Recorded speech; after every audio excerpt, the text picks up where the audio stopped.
Hi friends, thanks for joining us for another stretch session. We're going to start off with a lot of lower body today. So, on your butts, heels apart, legs are straight, into your straddle position. We're going to hold this for 1 minute. You have 3 options for figuring out how to find a good stimulus for the stretch. Number 1, reach forward with your hands. Let your back relax, and really you're just thinking of how far forward can you get your fingers.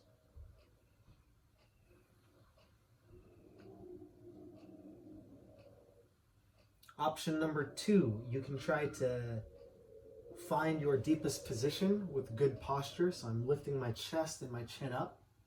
My collarbones are shown, and then I try to reach forward. You won't go as deep, but the intensity of the stretch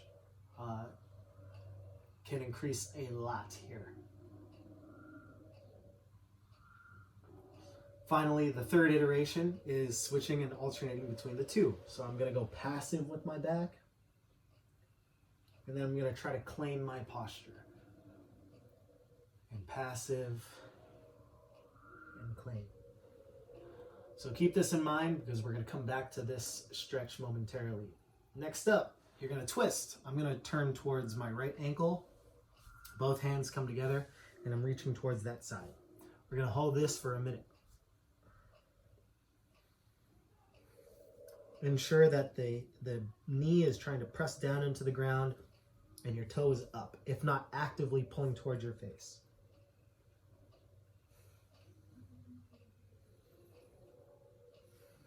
Focus on your breathing.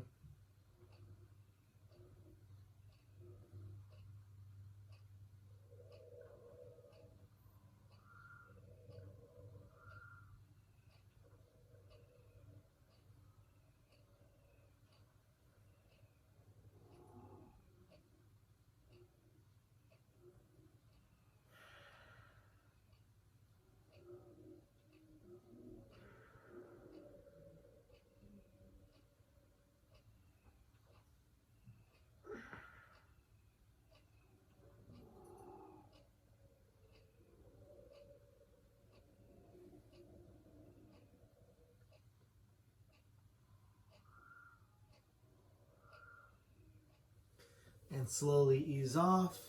We're going to switch sides. 1 full minute.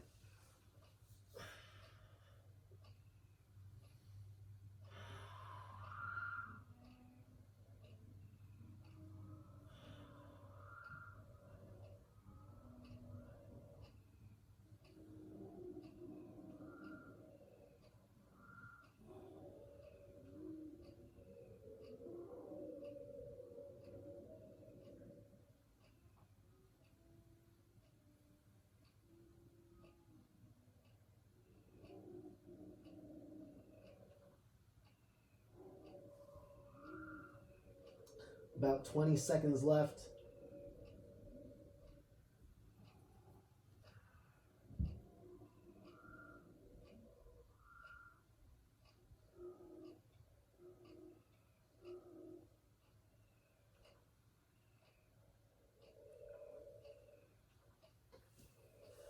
Come on up. We're actually going to go back to the right side, but I'm going to reach over, keeping my chest facing forward towards that right side. So we're going to hold this for a minute as well. If you can see it, I'm trying to get my elbow and my forearm of the right side down to the ground as I lean my torso over and to the right. Again, keeping the chest high and open. I'm not trying to turn in like I did a moment ago. I'm trying to lift up, present my armpit towards the ceiling. If not, rotate my chest up towards the sky. Focus on your breathing.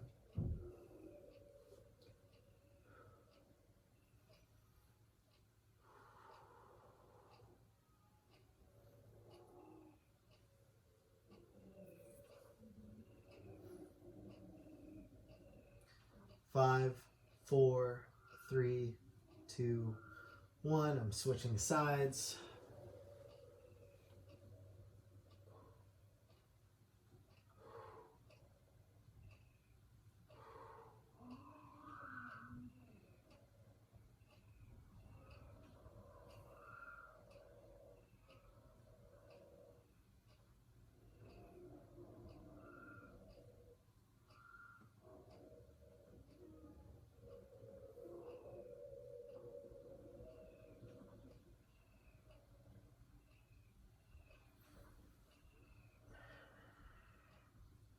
There's 30 seconds.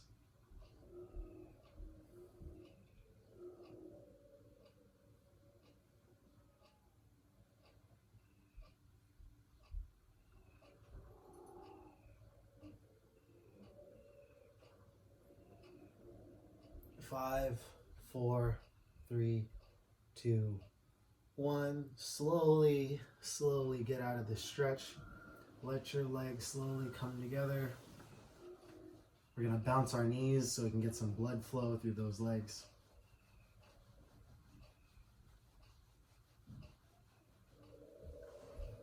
All right. Let's transition to an upper body movement. Our hands are behind us. My fingers are pointing back. My pinkies are trying to get as close as they need to. And I'm going to sit in good posture. Chest up, chin up, eyes forward. From here, I'm simply going to walk my butt away from my hands until I find something. You might feel this particular stretch. We'll start 1 minute right here. In the elbows, it also could be in the chest. It could be the front of the shoulders. It could also be the biceps. Your mileage may vary. Your goal is to get good at these positions. If you played on rings or a bar, pull-up bar before with a skin the cat or a German hang, this is kind of the prerequisite stretch to any and all of that.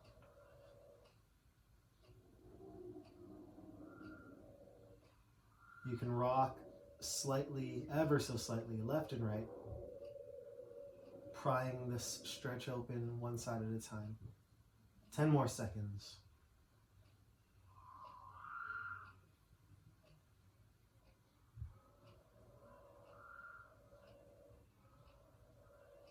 And relax. I'm going to do some arm circles real quick, get some blood flow back into these elbows. And with the legs forward, we're going to do one more stretch for the hamstrings and the backside. Legs are together, legs are locked. You have two options with your feet. You can pull your toes towards your face, your toes towards your knees, or do the complete opposite. Point your toes as hard as you can, reach forward, and then I want you to use the strength of your arms to pull yourself down, to compress yourself down. So before we begin, novice is just behind your own hamstrings, pull down. Maybe it's behind the knees, maybe it's underneath the calves, pull down. Maybe it's your ankles, pull down. Regardless of what you got, we're gonna hold it for 1 full minute. Starting in 3, 2, 1. Let your back relax. Let your head relax. And if you have any tightness in the back of the neck, in the occipital area of your skull, you might feel some stretching there. Obviously between the shoulders as well. And the hamstrings, of course. Back of the knees, of course. Every exhale, trying to get deeper.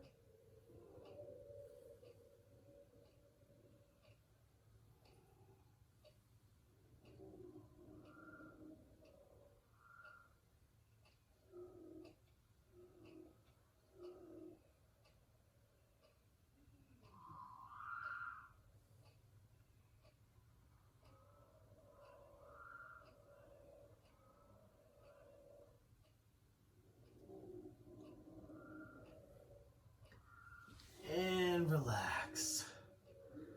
Okay, we're gonna flip our legs behind us, roll over onto our bellies, and we're gonna hit a Sphinx pose. So I'm just on my forearms, but my hips are down, my thighs are down.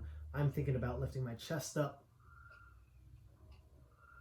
maybe my chin up.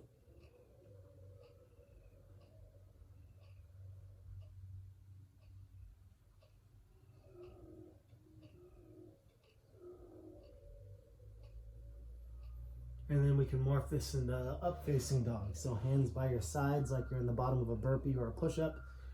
Press your arms up, keeping your hips down, squeezing your glutes. And again, lifting your chest and your chin towards the sky, towards the ceiling.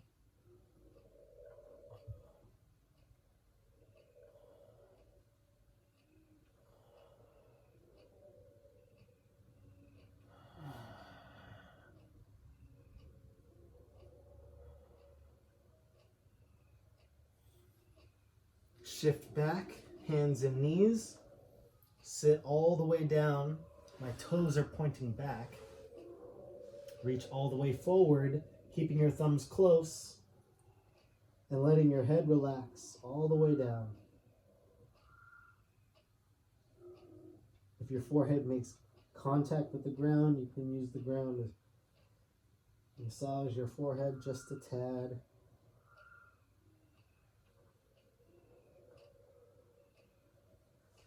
And I'm trying to separate my lower back by reaching my hands forward and keeping my hips anchored down towards my ankles.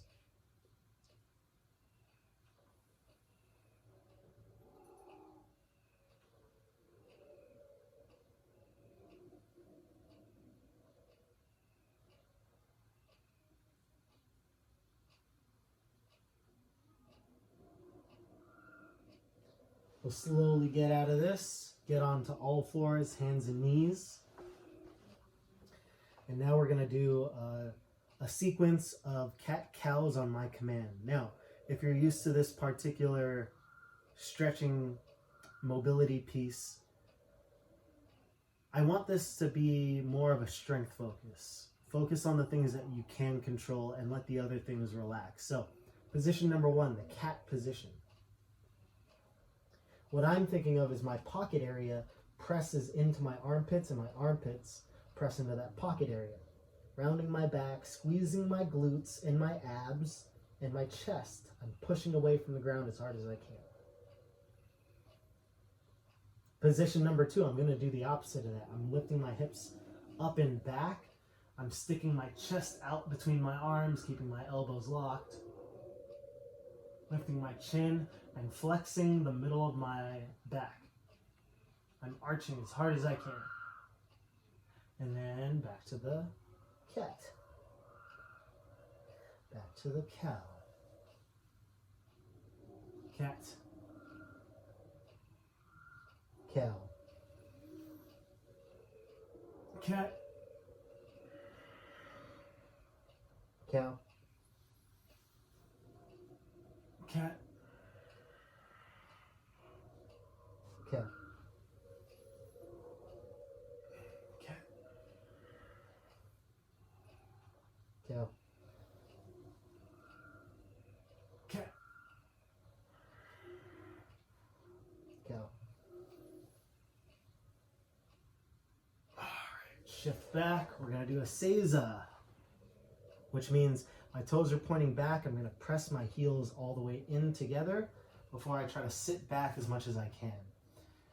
If you don't have too much pain here, we'll show you the progressions for further variations of the stretch if need be. If this is a little too difficult, maybe you actually keep your hands loaded just a tad. Whether it's your knees or ankles, if you have a little pillow or a pad, maybe that goes between your knees so you can sit down, but we're trying to look for a stretch in the front of the ankle and the front of the shin, right? If this isn't a problem, once you can sit back and actually get your glutes to touch your heels, you can try to march your knees off of the ground, sitting in a tall posture or seiza position in Japan. You can also try lifting both knees up. We're going to hold this for 15 more seconds.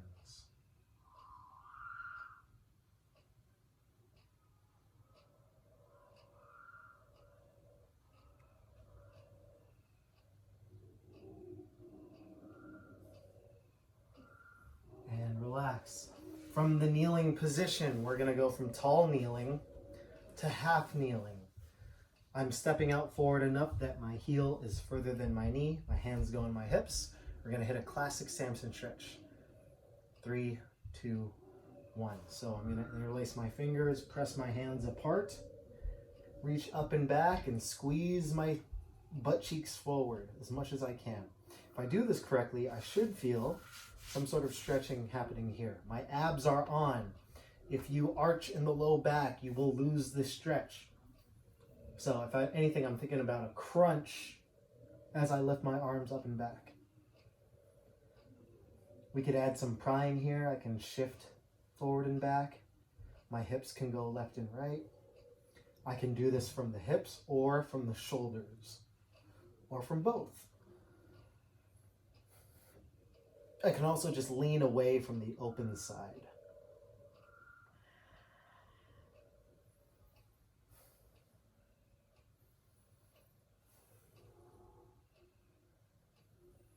Five, 4, 3, 2, 1. We're going to back off. We're going to switch sides.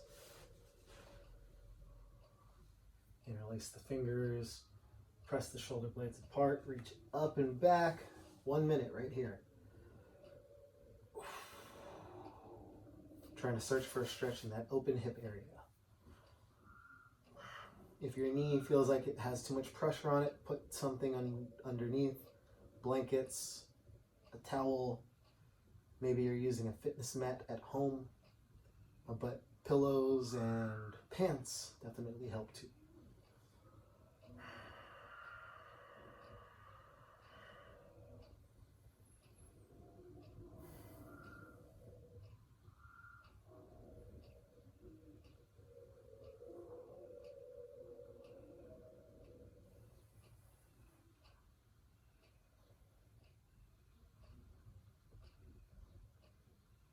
Five, 4, 3, 2, 1. Slowly ease off. I know that was a lot on the shoulders. We're going to stay down on the knees.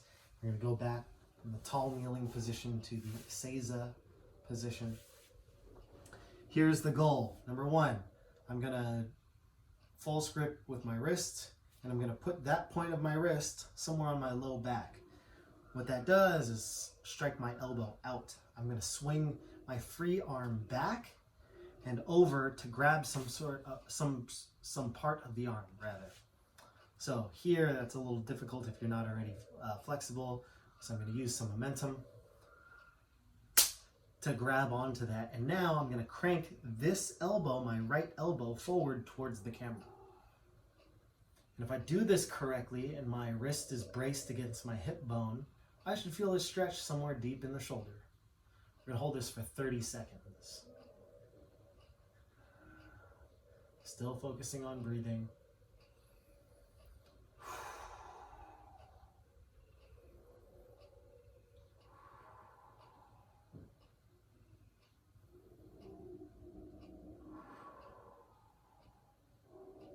Ten seconds.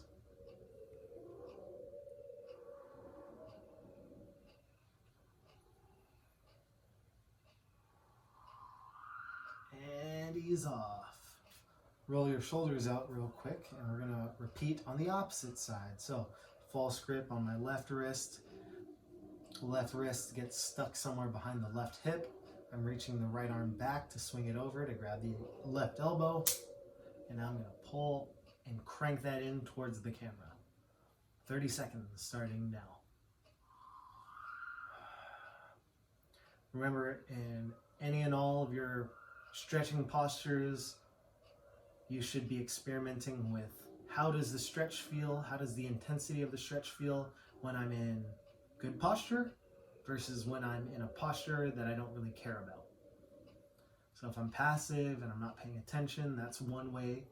But if you're active about that positioning and you focus, things might change a little faster. And relax. Shake that out. Shake both hands out. We're going to go back to all fours. We're going to stretch our wrists out. So my fingers are spread. My hands are flat on the ground. Pointer fingers pointing forward. I lock my elbows and I try to twist those elbow pits forward. From here, I'm going to dig my shoulders as far forward as I can until I find a stretch. We're going to go for 30 seconds here. You can also add a little bit of bounce if you'd like. Your wrists might be a little uneven, so make sure your shoulders reflect that. My left side is a lot stretchier than my right side due to an old injury.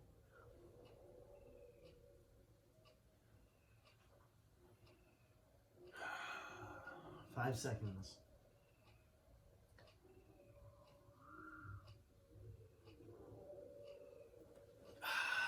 shake it out. We're going to sweep the pinkies back so that my fingertips are pointing towards my body. Again, heels of the palm directly down on the ground. I'm heavy as I can be there. Lock the elbows out. Try to get in good posture and lean back until you find a stretch. 30 seconds here.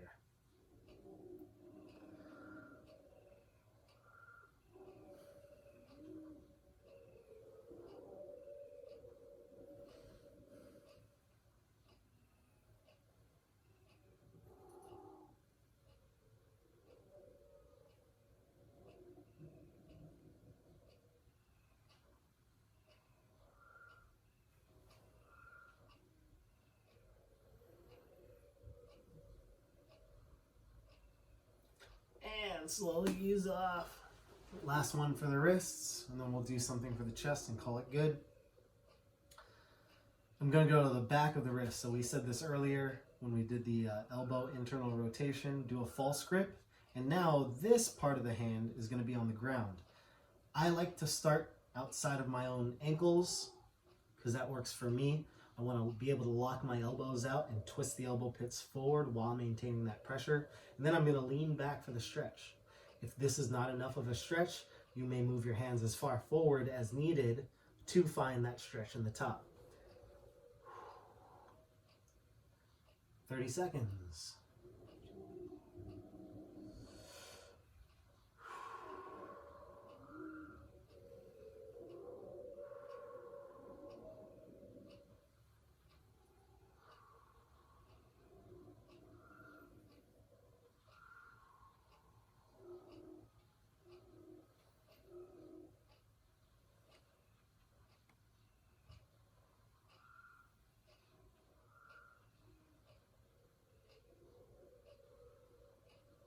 And slowly ease off. Shake it out. Last thing, you'll need a doorway of some sort, but you can also just do this on the ground. So here's the idea. Number one, my arm gets extended out. If I'm trying to stretch the anterior shoulder, front of the shoulder, and my chest, I need to be mindful of how I engage those muscles. So I'm going to say that your hand should be higher than chin level. I can do this on the doorway.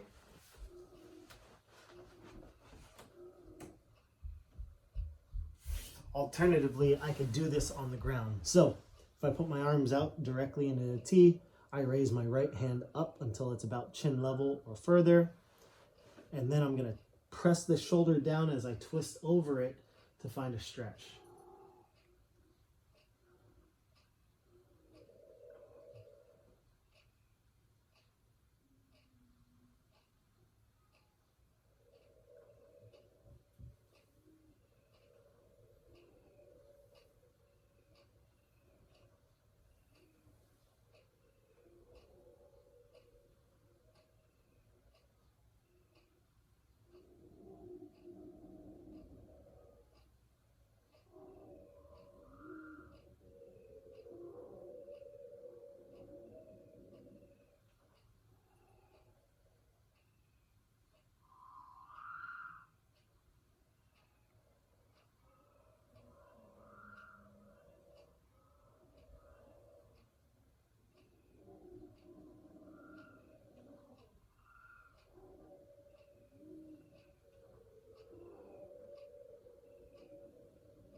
Slowly switch sides.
And that's that. Thanks for joining us today. Hope you feel better, and we'll see you in the next one.